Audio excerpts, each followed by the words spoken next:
नमस्कार मैत्रिणींनो, सँक्स क्रिएशन्समध्ये आज पुन्हा एकदा आपलं खूप खूप खूप मनापासून स्वागत. आज आपण करतोय फ्लॉवरचे पराठे. फ्लॉवरचे पराठे करण्यासाठी आपण फ्लॉवर गड्डी आपण घेतली होती, गड्डा आपण घेतला होता, तो मोकळा करून घेतला. छान फुलं त्यातली काढून घेतलेली आहेत आणि कडक भाग फेकून दिलेला आहे. त्यानंतर मोठी मोठी फुलं आपण जी करून घेतली होती ती छान आपण किसून घेणार आहोत किसणीच्या साह्याने. पाहू शकता मोठा भाग जो असतो त्या तिकडनं आपण किसलं तर छान असं किसलं जातं व्यवस्थित. आणि इथे पाहू शकता आपण किसून घेतला बारीक आणि त्यानंतर थोडी फुलं देखील ठेवलेली आहेत. ती तोंडात आल्यानंतर छान लागतात त्या मिक्सचरमध्ये.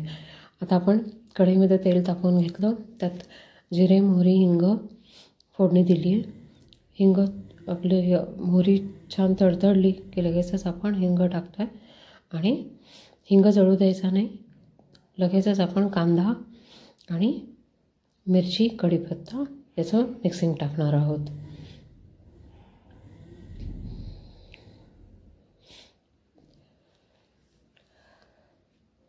कढीपत्ता टाकला,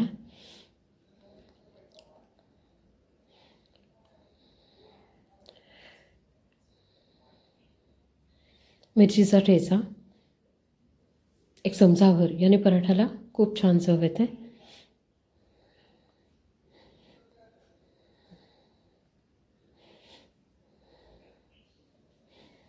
छान परतून घ्यायचं आहे. त्यासाठी आता आपण मीठ आणि साखर टाकून घेणार आहोत.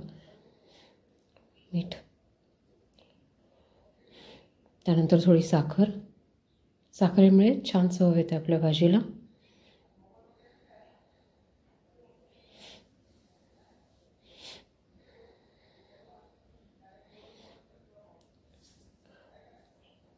फ्लॉवरसाठी आपण जो आता चिरून किसून घेतला होता, त्यासाठी आपण हा मसाला तयार करत आहोत.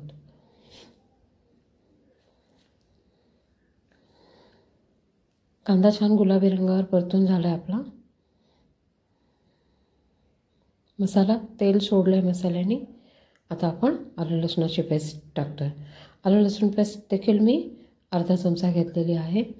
चमचाभर घेतली तुम्ही तरी चालू. किती पराठे करायचे, तुम्हाला किती क्वांटिटी आहे.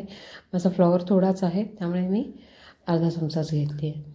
छान आलं लसूण पेस्टचा कच्चटपणा जाईपर्यंत आपण परतून घेतलं आहे.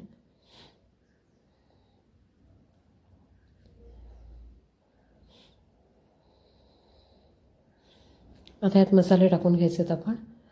हळद,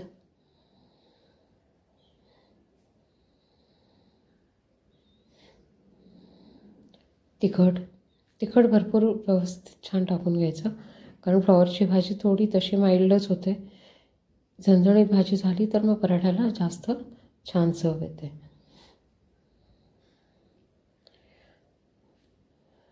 तिखट तुमच्या अंदाजाने, तुम्ही कोण खाणार आहे, लहान मुलं वगैरे, त्या अंदाजाने घ्यायचं आहे. गरम मसाला देखील टाकला आपण. गरम मसाला देखील अर्धा चमचाच टाकला मी. छान परतून झालं आहे आपलं सगळं. आता छान तेल सोडायला सुरुवात केली मिश्रणाने. छान परतून झाल्यावर आता आपण यात मी थोडंसं तिखट आणखीन टाकलं आहे, कारण मला थोडंच कमी वाटत होतं. 1 चमचाच टाकलं होतं मी, कारण फ्लॉवर तसा बऱ्यापैकी आहे.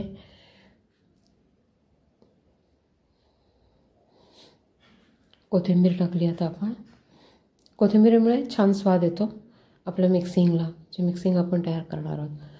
मिक्सिंग आपण छान फ्लॉवर त्यावर टाकून मिक्सिंग तयार करून घेतलेलं आहे. आता अर्धा फ्लॉवर जो होता तो देखील आपण उरलेला टाकून छान मिक्स करून घेतो आहे.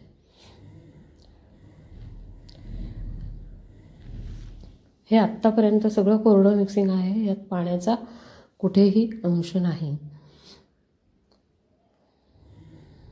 आता आपण पाणी शिंपडून घेतो. पाणी म्हणजे आपला हाताने थोडंसं हे करून घ्यायचं, जास्त पाणी टाकायचं नाही, कारण फ्लॉवर तसा आपण किसून घेतलेला आहे. फ्लॉवरला स्वतःचं, फ्लॉवर, कांदा या मिश्रणाला स्वतःचं पाणी, झाकण आपण ठेवलं की थोडं तरी सुटतंच. त्यामुळे थोडं आपण पाण्याचा हबका दिला आणि आता आपण ते झाकून ठेवणार आहोत. अगदी 1 मिनिटभरच वाफ द्यायची आणि लगेचच काढून घ्यायचं आहे आपल्याला.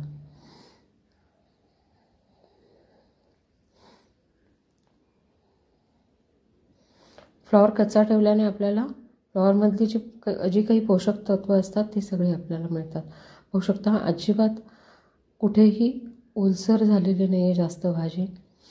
छान अशी मस्त सुटसुटीत अशी आपली भाजी तयार आहे. छान शिजली आहे. पाहू शकता टेक्स्चर किती छान आलं आहे तिचं ते.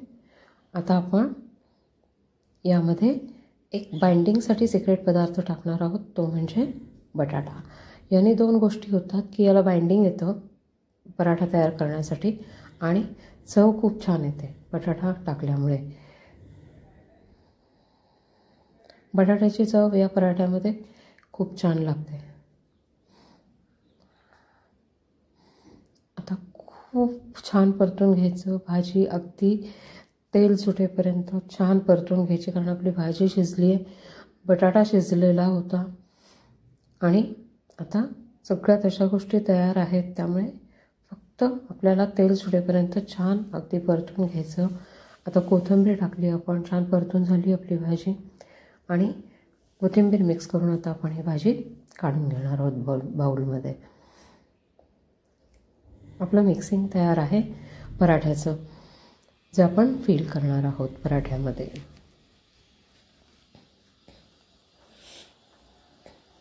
आता आपल्याला वरचं आवरण तयार करून घ्यायचं आहे. त्यासाठी पीठ घेतलं आहे मी गव्हाचं. हे 2 वाट्या घेतलं आणि 1 वाटी मैदा घेतला आहे मी. मैदा ऑप्शनल आहे, जर तुम्हाला नको असेल तर मैदा स्किप देखील करू शकता, नुसत्या गव्हाचे पण करू शकता. मीठ टाकलं आहे, मीठ चवीनुसार, पण मीठ व्यवस्थित टाकायचं. छान चव येते आपल्या पराठ्याला. म्हणजे अगदी मीठ कमी असेल तर मग पराठ्याला मजा नाही येत, कारण भाजीमध्ये आपण भाजीपुरतं छान व्यवस्थित मीठ टाकलेलं आहे. तेल टाकले आपण. हे तेल तुम्ही गरम थंड दोन्ही टाकलं तरी पराठे छानच होतात. छान तेल मिक्स करून घेतलं आणि त्यानंतरच आपण आता पीठ मळायला घेतो आहे. पाणी टाकून घेतलं आहे आणि छान असा घट्ट गोळा मळून घ्यायचा आहे आपल्याला. पीठ सैलसर मळायचं नाही अजिबात, कारण आपण ते जेव्हा मुरायला ठेवतो तेव्हा ते थोडंसं सैल होतोच. छान घट्ट गोळा मळून घेतला. आता आपण तो बाजूला ठेवून देतो आहे. आता आपली भाजी आणि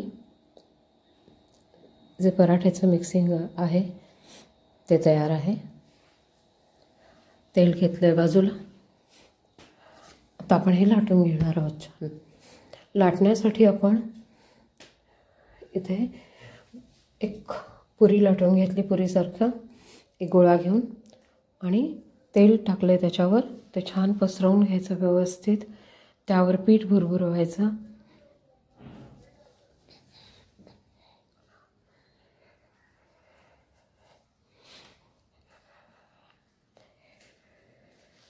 आणि मोदकाची जशी आपण बारीक करतो, पाहू शकता प्लीट्स द्यायच्या त्याला आणि छान असा मोदक तयार करून घ्यायचा. त्याचं तोंड बंद करायचं. पाहू शकता मोदक झाला आहे आपला तयार. आता हे आपण अर्धवटच बंद करतो आहे, हलक्या हाताने प्रेस करतो आहे आणि आता आपण हे लाटून घेणार आहोत. छान पोळी लाटून आपण तव्यावर टाकली आहे. पाहू शकता तो एरिया ओपन दिसतो आहे थोडासा, तिथून आपल्याला फिलिंग आतमध्ये टाकायचं आहे. आता छान दोन्ही बाजूंनी खरपूस भाजून घ्यायचं आहे तेल सोडून.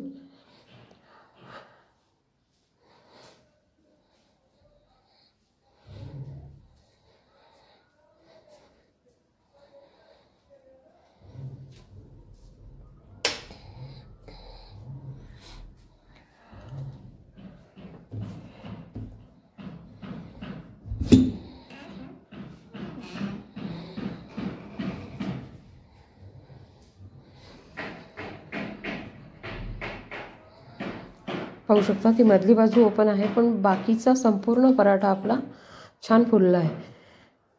सगळ्या बाजू ओपन झालेल्या आहेत त्याच्या. पाहू शकता छान फुगला आहे पराठा आपला. आता ही जी बाजू आहे ही एक बाजू आपल्याला छान खस्ता करून घ्यायची व्यवस्थित. वरची बाजू आपली छान तयार आहे. खालची बाजू थोडी तशीच ठेवायची, कारण आपण भाजीचं फिलिंग दिल्यानंतर ही बाजू जी आहे ही कंप्लीट करून घेणार आहोत.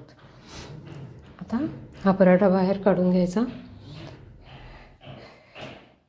ही जी ओपन बाजू आहे ती आणखीन ओपन करून घ्यायची.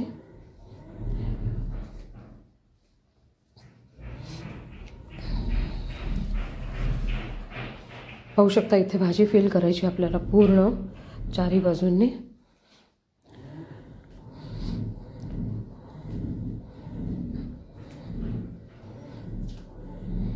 भाजी फिल केली आपण.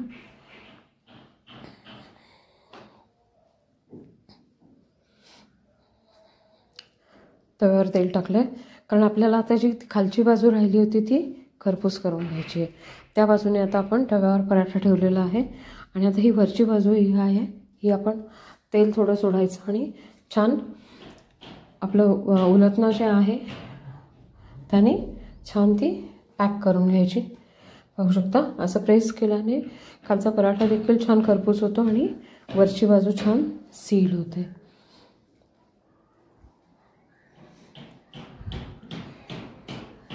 आता आपली भाजी अजिबात कोणत्याही बाजूनी बाहेर येत नाही.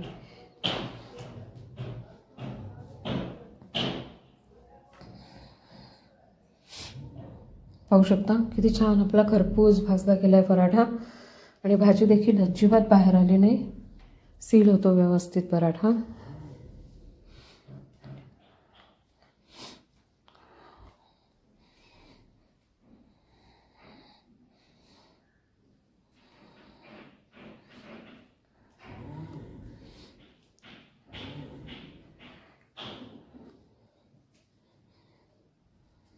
पाहू शकता किती छान खरपूस असा भाजला गेलाय.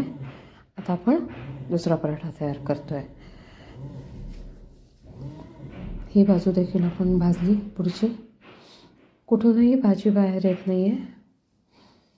एकीकडे आपण दुसरा पराठा लाटून घेतोय.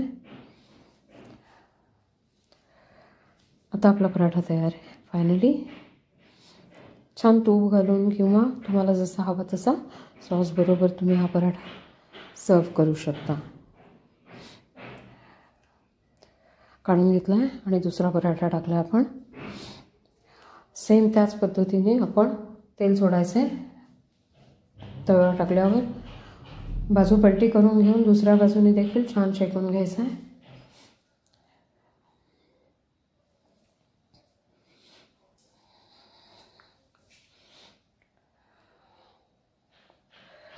छान फुगला आहे बघितलं.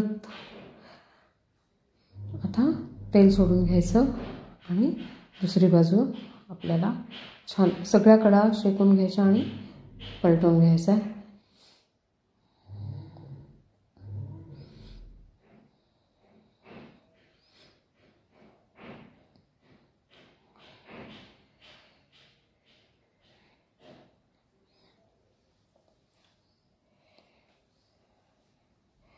संपूर्ण ओपन झाला हा पराठा व्यवस्थित. आता हा आपल्याला साईडने ओपन करता येईल. हा आपण मधून नाही ओपन करणार आहोत. पाहू शकता आपण दोन्ही बाजू व्यवस्थित भाजून घेतलात आणि आता आपण हा काढून घेणार आहोत खाली.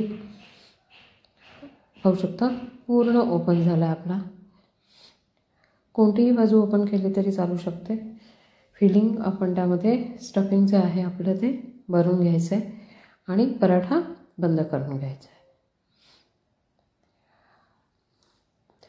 भरपूर फिलिंग भरायचं, बंद करून घ्यायचं आणि मगाशी जसं दाखवलं तसं तव्यावर तेल टाकून जी बाजू आपली पहिल्यांदा शेकायची ती आपण आधी टाकून घ्यायची आणि मग नंतर दुसऱ्या बाजूने शेकून घ्यायचं.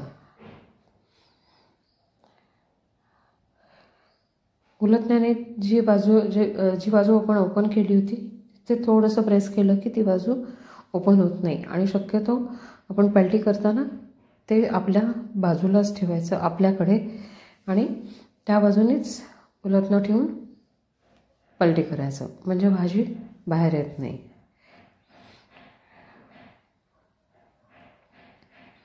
पाहू शकता दुसरी बाजू देखील खरपूस झाली आणि आता मी पराठा सर्व केलेला आहे सॉससोबत. कसा वाटला मित्रांनो व्हिडिओ? जर आवडला असेल तर शेअर करा. थँक्यू.